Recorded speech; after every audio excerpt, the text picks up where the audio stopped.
it's totally new, and it's the sound of the 20th century, and it's like this, the whole fantastic thing that it's like an Afro-American invention, and then everyone builds his voice because it's a recycling music. Like you take a little, I take a little from Lester Young, I make it a little different, and then with a different tone, and then I use it, but in a new way.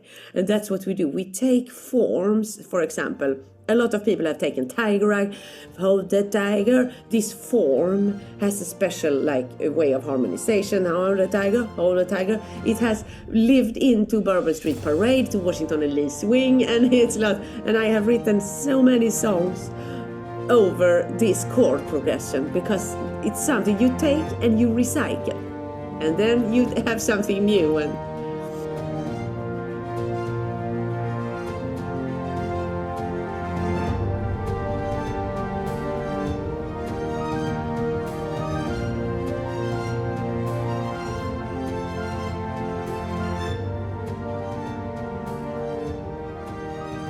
Gunhild, but it's so great to talk to you. thank you.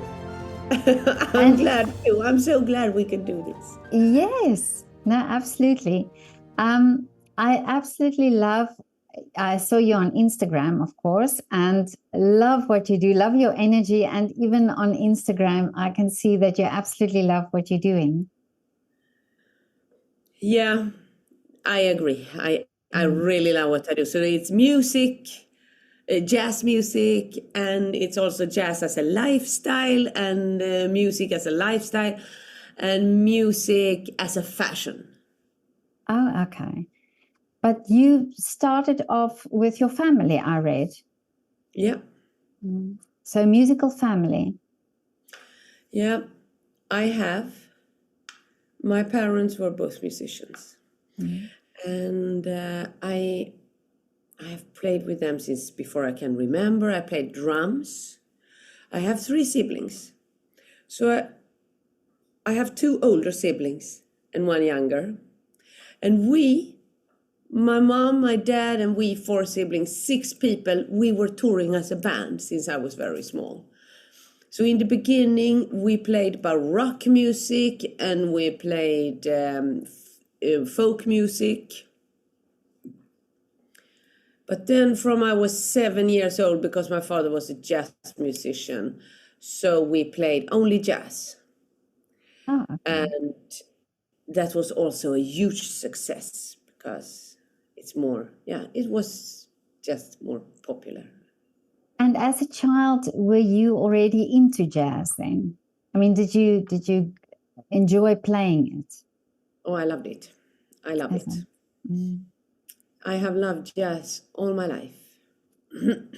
Amazing. And if you say that you toured already as a child with your family, so you know what performing is all about, you know all the behind the scenes things, and you learned through doing that with them.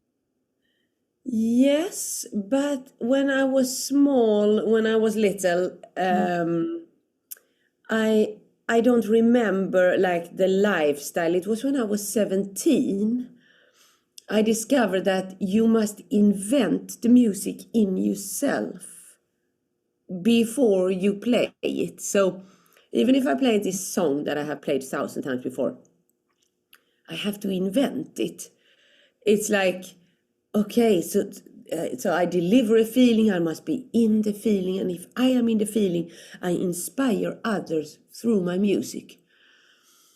So I think I was when I was in gymnasium, high school, I discovered that. So that was new, like how to ignite the music. But that's quite young for you to get that already, or to understand that. Yeah, but here's the thing, 17. you play, people, you tend to like the popular melodies that are popular right now. And then like popular melodies from a little way back and so. But I don't play popular music in that way. I play jazz music, so it's a sound and it's a feeling. It's popular music as well, but I also have played medieval music that nobody has a relationship Really? to, more than to, to movies and so. Mm. They have seen that. So I, the thing is, like, you have a music here that nobody has heard, nobody has a relationship to, and the instruments, they don't have a relationship to this. So you have to first have the confidence to do, okay, I shall play this because I like it.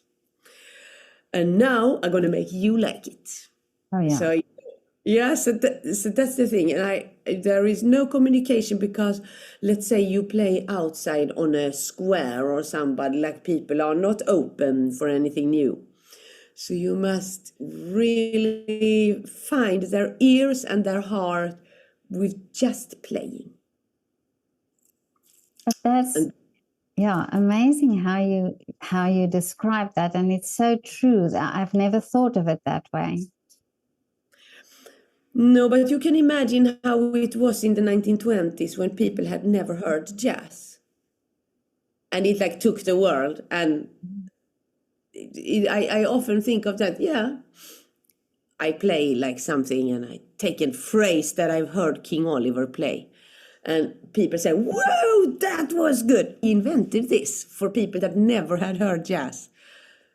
So he invented this phrase, and it's still going strong, because when you invent a thing, a music or something, then you are so brave, and you are so like ahead that your mind is like, your thoughts are interesting, something like that.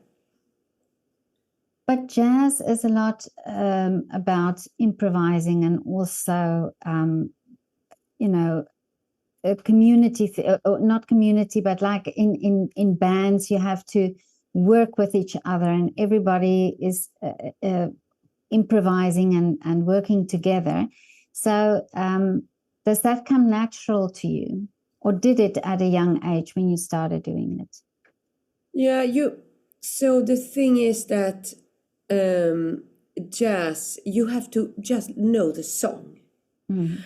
You shall improvise, and you also need, because now jazz has many different styles, and it's good to know to do a style study, so you don't mix how you use overtones like 9s and 13s, 11s. So you use them correctly, because in Billie Holiday swing we have flat 9s, la ba ba ba do di da la, so it goes like very elegant. But in trad we have perfect 9s. So it's so ba ba boo, instead of la la do di, it's a total different feeling in those two.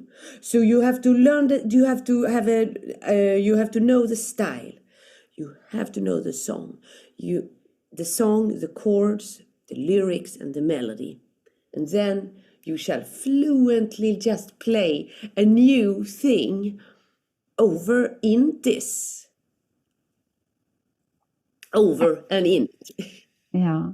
And you play so many different instruments. Do you think that helps you to interpret it and sort of, give your version of it? A very good question. Every instrument has its own voice, sound, its own history. Like maybe it goes back, all the instruments that we have goes back like to Renaissance, medieval, Roman era, even older. So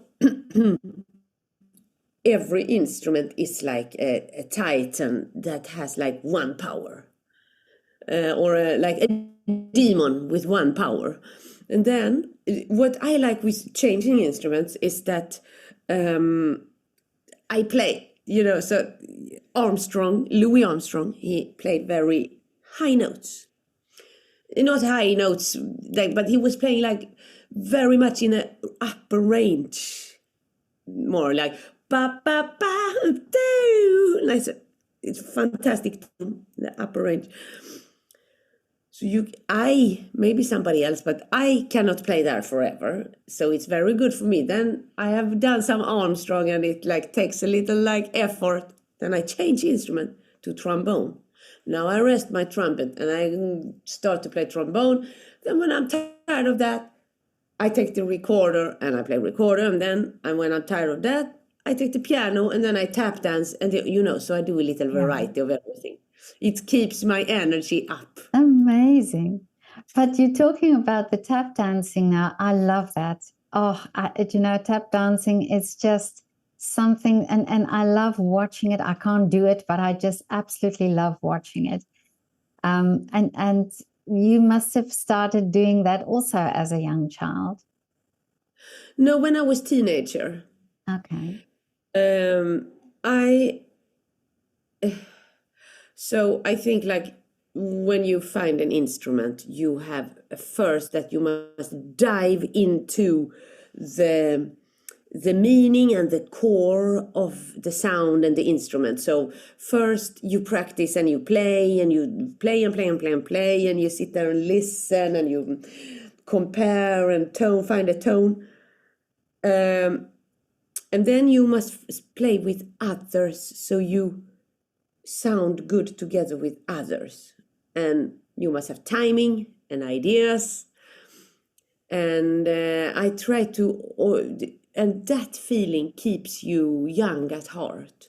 This one, when you dive into this instrument and this sound, and that you try to discover it. I spoke to a flamenco dancer the other day, and he was saying that for him, it's almost like his voice, his feet, he uses his feet to sort of say something.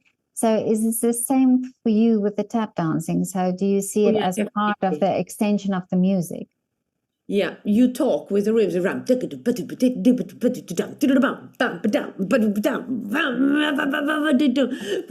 I don't have a plan when I tap dance. I tap little down, but the most important is that be in the beat. It's a rhythm instrument. It's not it's like it's like a drum. Okay, so it's not choreographed before. There is another banjo player, my son. Oh, your son. Oh, wow. So also now a musical family.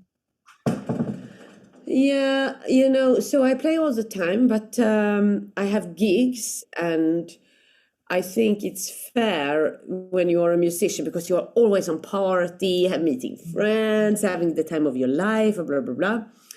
It's fair to invite your family and bring them into this, because because it's going to be a party every night, and it's not so fun for your family to hear, yeah, I was at this party yesterday and you were not there. So no, so I always try to bring them, and that is one part of the thing.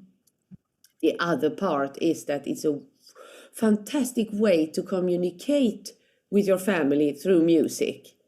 Oh, yeah. You have these songs in common, and like this song, and and I like this song, and so it's something.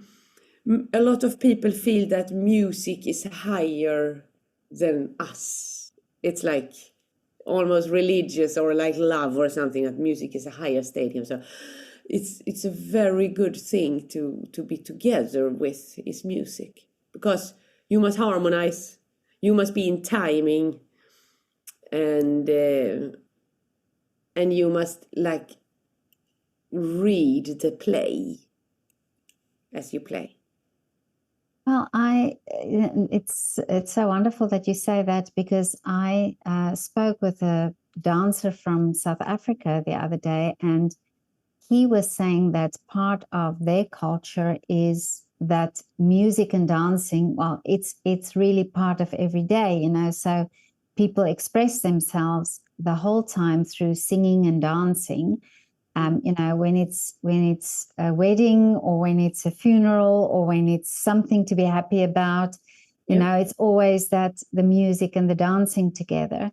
And it's true what you're saying. It's maybe we see music too much as something that only certain people can do, or that it's above us, or that it's you can only do it when you go into a concert hall or experience it, you know, from somebody else. But maybe it's a great thing that you see it that way, that it's can be part of life, just part of family life as well.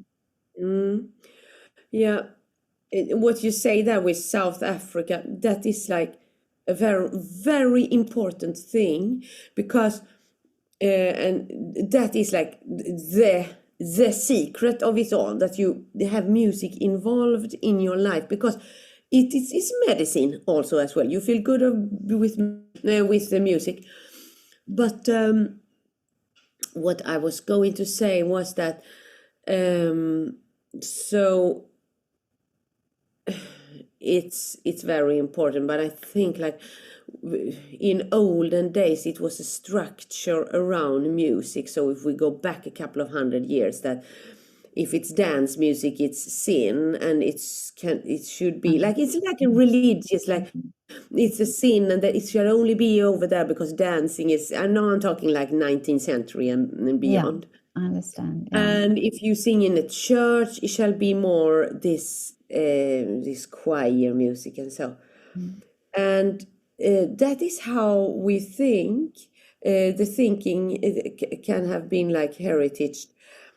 I also like these different moods of music that you have, that in church you sing like this, and on the dance floor it's like this, and in the kids' music it's like this, and worker music, sailors have their repertoire and so. Yeah, that's true. But I spoke to a young sax player from New York. He's originally from Germany, and then he went to New York because he wanted to be in the scene, you know, in the jazz scene there. And he said that he realized that, you know, he'll never be able to be that person, you know, that grew up in you know, or in New York, where it's almost part of the jazz scene. Where he comes from Germany, and he realized that he has something different to give, and it's, you know, he found his sort of voice in that sense, that he made peace with the fact that he was from Germany. Now, you coming from Sweden, do you also feel that? Do you also, or do you think it was just part of who you were from the very start? In that case, in that, like in this particular area, America is fantastic, because in America they welcome other cultures. So if I bring in something, I have studied the European classics as well, like the harmonizations of Wagner, and you know how romanticism and Baroque and counterpoint and Palestrina and all this. So I've studied. If you bring it in the music, people here in America say, "Wow, I like that." You know, it's a positive. So here is the place where you are allowed to mix and tricks, and you can do whatever you like. Really? Feel free. And that is a relief, and it's a freedom here for the artist that I feel is fantastic. It's a day here in America. I think almost too much praise Sweden. Gunhild Carling from Sweden. Oh my God, how wonderful. It's wonderful in Sweden, but it's not that wonderful. Oh, okay. It's wonderful in Sweden. I shall not say, but it feels like they say it's a most wonderful country on earth, and so you know. So it's not too nice to me. But you see, but it's wonderful. I don't complain. Yeah, but it's wonderful that you see you know, that you can find yourself there as as somebody from Sweden, because that's your roots, that you find yourself doing jazz Yeah, there. but jazz is like the 20th century music, and America is a mixed culture in the 20th century. Not as much as it's now, but it's like a lot of different people with different backgrounds and so. And it's an Afro-American invention, and then everyone has been playing it in like different forms. So it is like I admire jazz and I love it. And also, jazz is an original American invention. It's like no other music. With this, it's not. It's like a total new. It's built on some European and stuff like the harmonizations and so, but it's totally new, and it's the sound of the 20th century, and it's like the whole fantastic thing that it's like an Afro-American invention, and then everyone builds his voice because it's a recycling music. Like I take a little from Lester Young, I make it a little different, and then with a different tone, and then I use it, but in a new way. And that's what we do. We take forms, for example. A lot of people have taken tiger rag, hold the tiger. This form has a special way of harmonization. Hold the tiger, hold the tiger. It has lived into Bourbon Street Parade, to Washington and Lee Swing, and and I have written so many songs over this chord progression because it's something you take and you recycle, and then you have something new. And so it's important to really know what came before, or know the origins, that the people who did the music before you. Is it important to understand what they did? Both yes and no, because in knowing everything, it's a big power. But in not knowing anything is also a power, because you have a fresh mind. Oh, yeah. So, knowing is always key.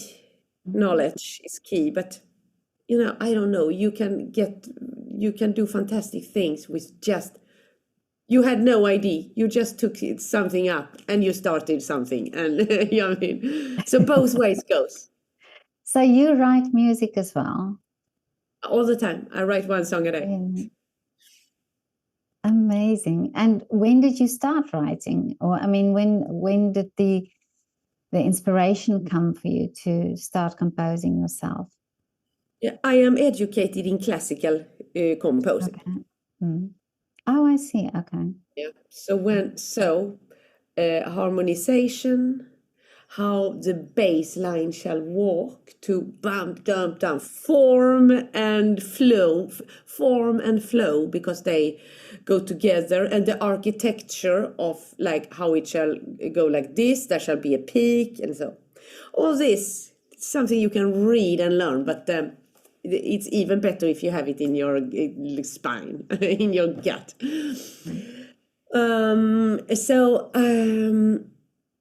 Jazz has, it was like composers, educated composers, who composed all this song and music, so they have form. So if we, for example, take like Chattanooga Stomp or something, so Lil Hardin was educated by Jelly Roll.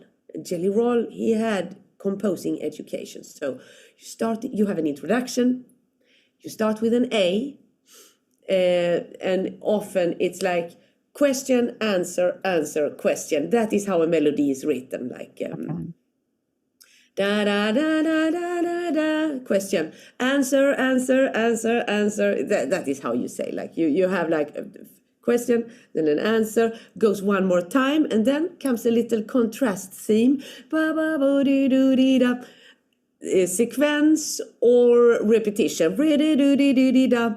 and then back again. A comes back, and that is like, this is a kid's melody, Twinkle Little Star, but it's like the easiest way of explaining how bum ba da da di da rum da di di da da sekvens ba di du da di du da da di di da da kontrasttema la da da da. So everything, it's you Wow. all has studied all this. So you start with an intro. It can be rap ba ba ba ba ba ba. Yeah, ba ba da ba ba da, or it can be bum bum bum bum bum bum dum dum dum dum. It can be something. A signal is good to begin, and then you have a theme. Then you have a little transportation. I call it bridge, because I have studied European terminology, and it's called something about something, a transport thing like. Then you have a new theme in a contrast key. So you have changed key, you go back to A again, and now you have a little transportation bridge, and then you come into the song theme. Hold the tiger, and there is the solo. And then you shall have a shout chorus, like bass is the ba ba blue ba. The whole band goes in a very famous shout chorus. It's not exactly the melody, but it's like something, and that is often before the last chorus. Then we have a coda, and then it's out. Then we are gone with that. So this is very is fantastic with the New Orleans music and with the swing and everything. It's like the form. What was your question? This was a very This is so interesting. I've spoken to so many composers already, and nobody's ever said this, told me this story, or told me how exactly it works. And it's amazing. Now it makes sense to me, and I'm going to listen to it when I listen to music now, because I didn't know that. No, but you have Jelly Gershwin educated, not educated, but he knew what he was doing, if I say like that. Fats Waller, like, it's so perfectly written. But what inspires the music? So if you say you write music, is there something in your mind that you think, okay, is it a tune that comes in your mind, or is it something that you see? What inspires you to write specific music? No, writing music is an intoxication. So it is like you have a bottle of spirit here. Yeah. So I try to I just talk personally now. This can never be empty, so you have to be inspired all the time. So there is always inspiration in the bottle. And then, because I have a band, I have a jazz band. It's trumpet, saxophone, trombone, piano. So when you have the setup for what am I writing for, I have this band. Then you can, then you have like something. It's. I mean, we can compose. You can just compose a song, something. But it's good to have some structure because it makes it easy. Okay, so I just write like I'm on ba ba do ba ba do ba da ba do da do da ba do ba do da ba do da ba do da ba ba da, and then a little drum break and so yeah. And then when you with your band, do they then add to what you've written? I mean, do they then yeah, because it's swing and New Orleans based, and so I write the structure and the notes that they have to take, like if we take a shout chorus or if we play the ensemble, But then I write improvise, and here is improvisation, breaks, riff, and so that makes the song unique. Okay. Now, you tour also over the world, and you've toured now in Europe as well. Yeah. And do concerts there. Yeah. Mm-hmm. All the time. Really? And in America as well? Yeah. It was hard to get work permission in America. Mm-hmm. And I had that for a limited time. So that is why I'm so much in America right now, because it's now or never. Yeah, so it's because I also asked the jazz or the sax player in New York if it was difficult to get into the scene there, into the jazz scene. So for you, was it difficult in America to get into the jazz scene?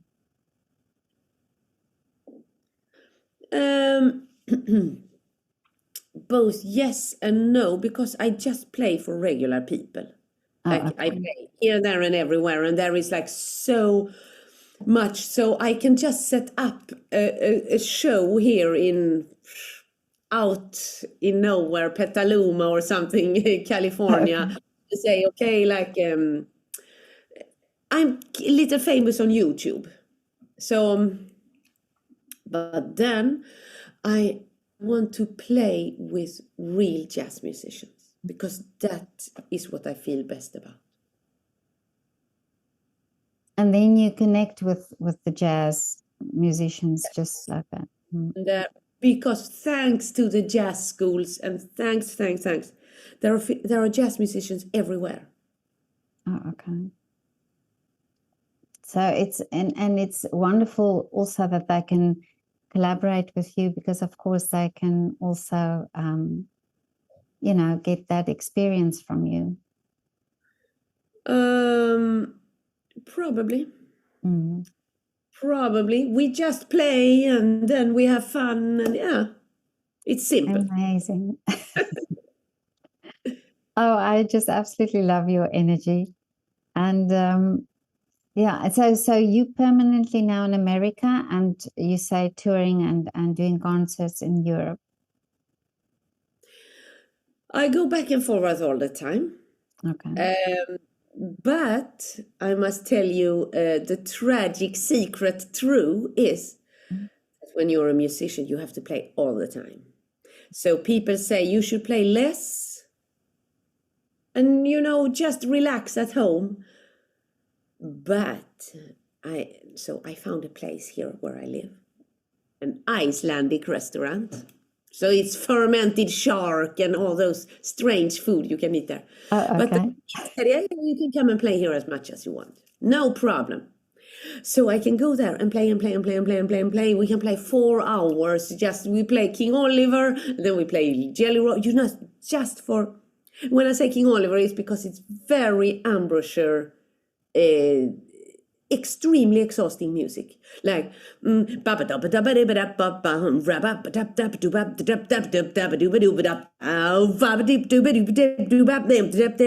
goes on and on and on. It never stops, and it's long songs, and it's very, and you must have the food shall be boiling non-stop, so it's very good music to play to keep you fit.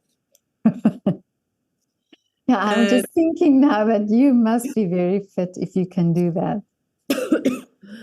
Yeah, and then and you must be out, like, because during the pandemic I saw the same people every night, every day, because I was in this house and I had my neighbors and we met and we had a jazz band together, but you must train your social skills, and you do that when you're out, and musical skills and social skills has something in common. That's true, yeah. And it's are you a sociable person even without music? I mean, if are you, or do you like your time alone as well? I need alone time, most of all because I need to rest my ears and my brain. Mm. So I just like sit and think and having it just relax.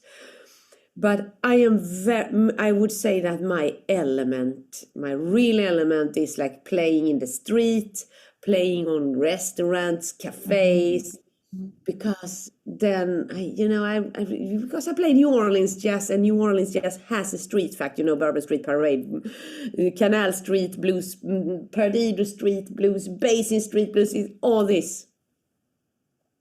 So just playing and playing and playing. Amazing. And but you are definitely a creator and a creative, you have this creative energy. But is there something that you do besides music? I mean, do you have other things that you, I art or have something? Yeah, I have an addiction, and that is to paint, because I'm addicted to look at strong colors. Like Oh, I have like, it's like I fall in a yeah. trance. So I don't know if you can see, but I paint. So Oh, this wow.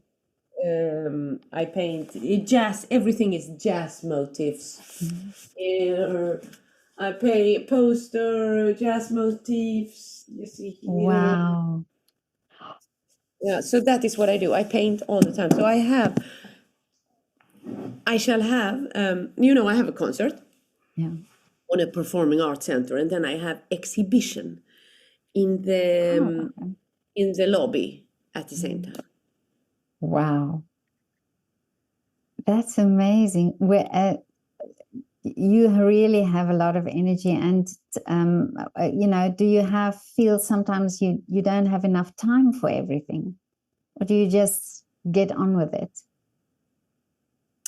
No, what is time consuming is like book tickets, book, Oh yeah. this, so the life works. And I have an assistant doing that. Oh And good. Mm. yeah, my husband helps me a lot with my live streams and my technical stuff. So I have help, and I have one person booking me.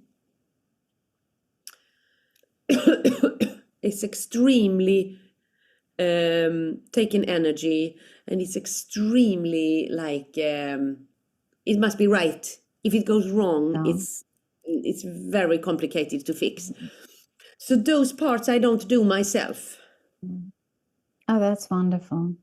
And it's I think I'm sure I'm wrong, but I think it's very important that your heart and your inspiration is free, so you shall not be tied up into that, the normal life things that can take over.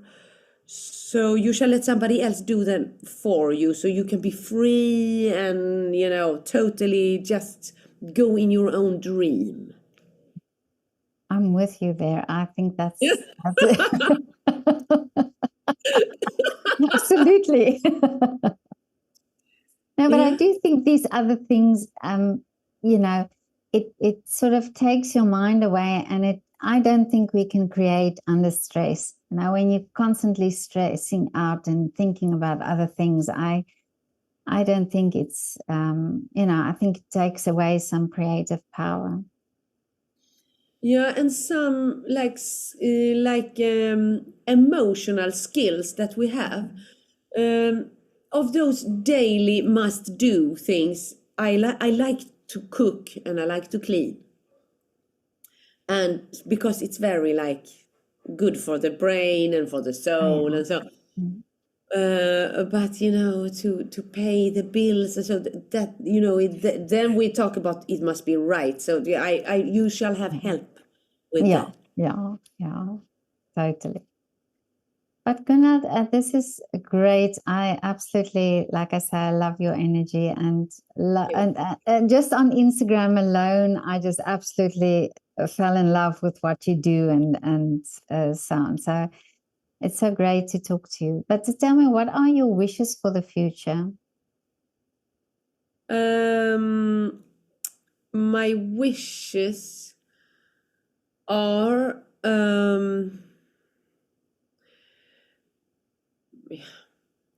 love, peace, and understanding. I mean, peace on earth, love between people, and understanding. So it's actually what I. But when it comes to my personal, I hope that I am healthy and that I can do what I do and be inspired and don't inspiration, and that I can be with my family. And so yeah, technically just be around. Just do what you are doing at the Yeah. moment. Yeah, amazing.